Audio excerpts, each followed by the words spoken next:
ఏం చేశాడరా? నీకైతే ఊరుకురా. అసలు ఏం చేశాడని? ఆ చేసిన పనికి నువ్వైతే పాటికి చంపేసాడు. అడిగిందట్రా వీణెందుకు కొడుతున్నా చెప్పు. ఎందుకు కొడతానా? మంచి టీ తీసుకున్నారా అంటే నీ కొట్లోకి తీసుకొచ్చాడు. కొడతా అదే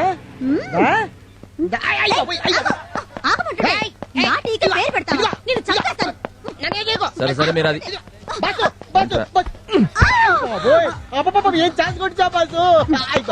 అవును, సిటీలో రౌడీలందరినీ తుక్కు రేగొడుతున్నావంట.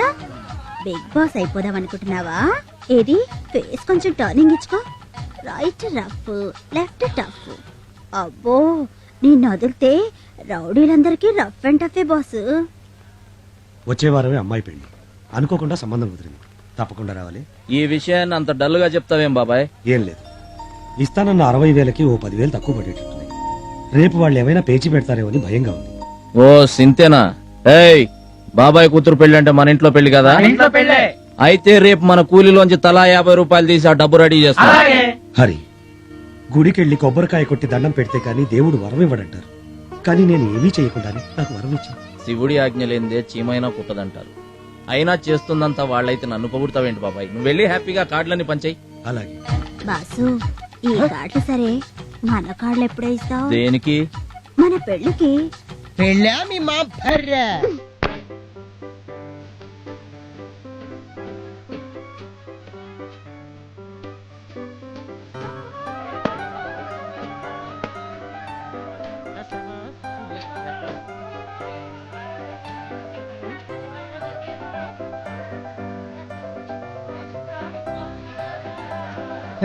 ఏంటి 5 పూజకి ఎంత బిల్డప్ ఇస్తున్నారు? నమస్తే బస్సు. నమస్తే సార్. ఏంటి జిమ్నాస్టిక్ గారు ఇలా వచ్చారు? ఏం లేదు బస్సు, నాకు కూడా ఒక ఆటో ఇప్పిస్తే నీలా నైట్ డ్యూటీ చేసి 4 రాళ్ళు వెనక్కి వేసుకుందామని.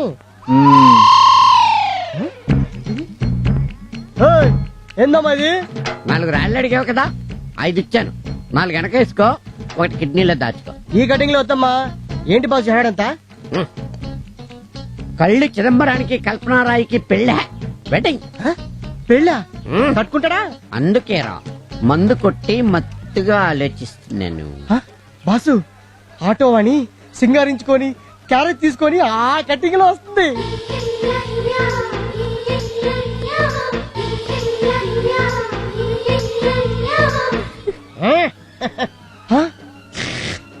అయ్యి బాబోయ్, దీని చేతిలో కూడా క్యారేజ్ ఉంది. ఇటు రాణి అటు వాణి, క్యా హోగా తెరీ కిస్మత్ కి కహానీ.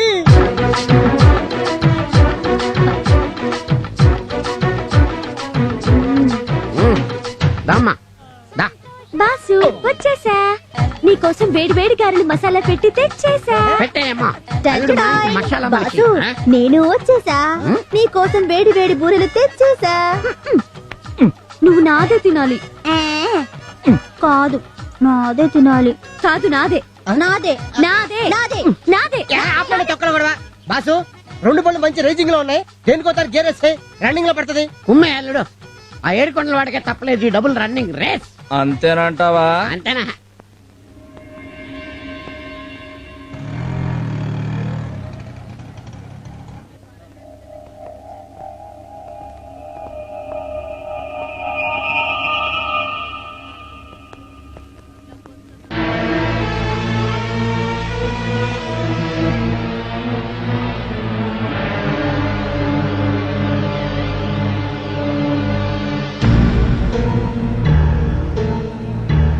ఎలా జరిగింది?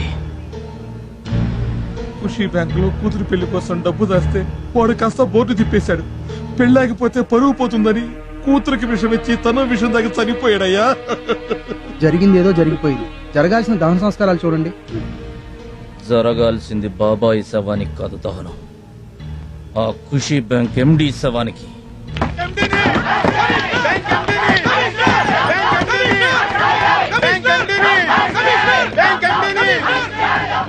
శవాలను తీసుకొచ్చి గొడవేంటి? కష్టార్జితాన్ని నమ్ముకున్న ఇలాంటి మనుషులు ఇంకొంతమంది శవాలుగా మారకముందే దోషులను అరెస్ట్ చేసి న్యాయం చేయండి సార్. ఏంటయ్యా న్యాయం చేసేది? అత్యాశకు పోతే ఇలాగే ఉంటుంది. అసలు ఎవడ కట్టమన్నాడా వెళ్ళనే? మంచి మాట అన్నారు సార్. ఇదే సంవత్సరం జనవరి 1న సగం ధరకే వస్తువంటూ మీరు ఒక స్కీమ్ ఓపెన్ చేశారు, గుర్తుందా? ఓపెన్ చేసినందుకు మీ నెత్తిన వాషింగ్ మెషిన్, కలర్ టీవీ పెట్టాడు, జనాల నెత్తిన బ్లేడ్ పెట్టాడు. అది మీరు కట్టమన్నట్టు కాదా? షడప్. ఓనర్ కంటే ఓపెన్ చేసిన వాళ్ళదే తప్ప. ఎస్, ముమ్మాటికి తప్పు వాళ్ళదే.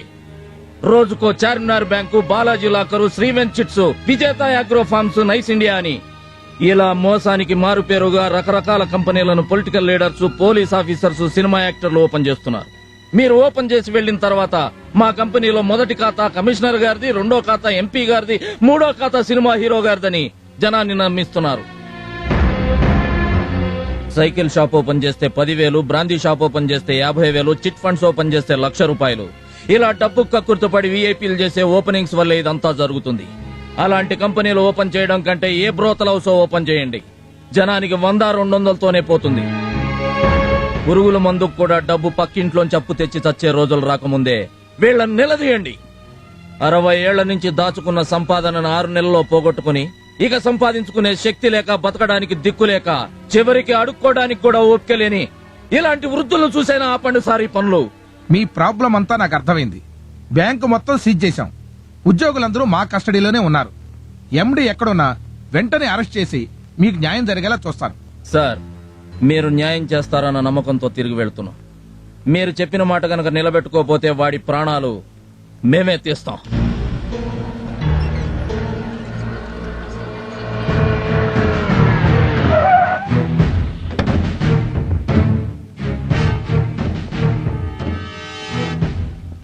Good morning sir. నమస్తే సార్.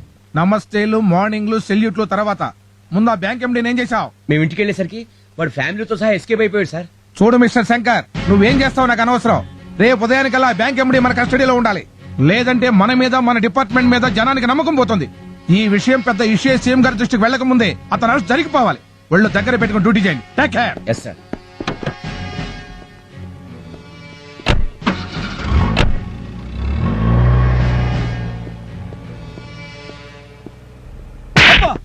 ఒళ్ళు దగ్గర పెట్టుకుని డ్యూటీ చేయండి. పై ఆఫీసర్లు అన్న తర్వాత కొడతాం, తిడతాం, అవసరమైతే ఉద్యోగం నుంచి పీకలతో బారేస్తాం. పడాలి. ఏ మేము పడట్లా? దీనంతటికి కారణం హరిగాడే సార్. అరే అవును సార్, ఆ రోజు ఎండీ గారి మీద యాక్సిడెంట్ కేసు పెట్టింది, ఈ రోజు శవాలను తీసుకొచ్చి కమిషనర్ గారి ముందు గొడవ చేసింది వీడే సార్. ఎక్కడుంటాడు? పగలు హార్బర్ లో కూలీ అంట, రాత్రులు ఆటో డ్రైవర్ అంట. కోడి పుంజు కాటా కడితే చచ్చిపోయే ముందు కూడా ఎగిరెగిరి పడుతుందంట. వీడు అంతే. ఏం పీక్కుంటాడు పీక్కోమను.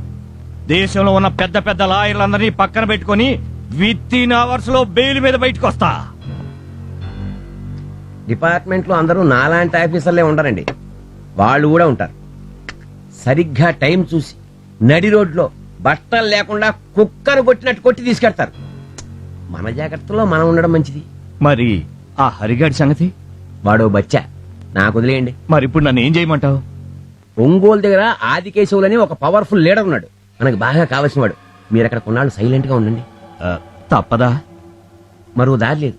మీరు కంట్రీ దాటి బయటకు వెళ్ళకుండా ఎయిర్పోర్ట్ లో భారీ బందోబస్తు పెట్టారు. నా మాట వినండి. సరే.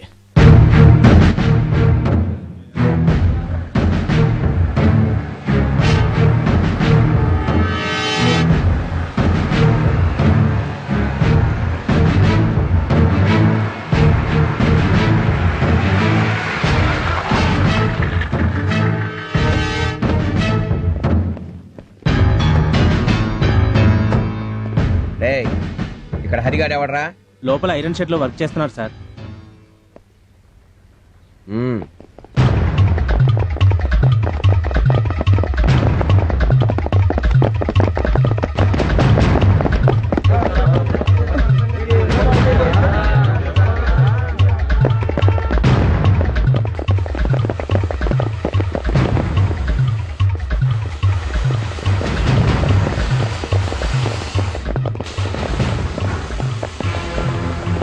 పోలీసులు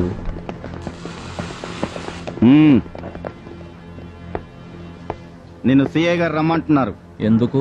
ఎందుకా? అబే సార్, పద్ధతి కాదు. ఏంట్రా పద్ధతి? నడు.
వీడా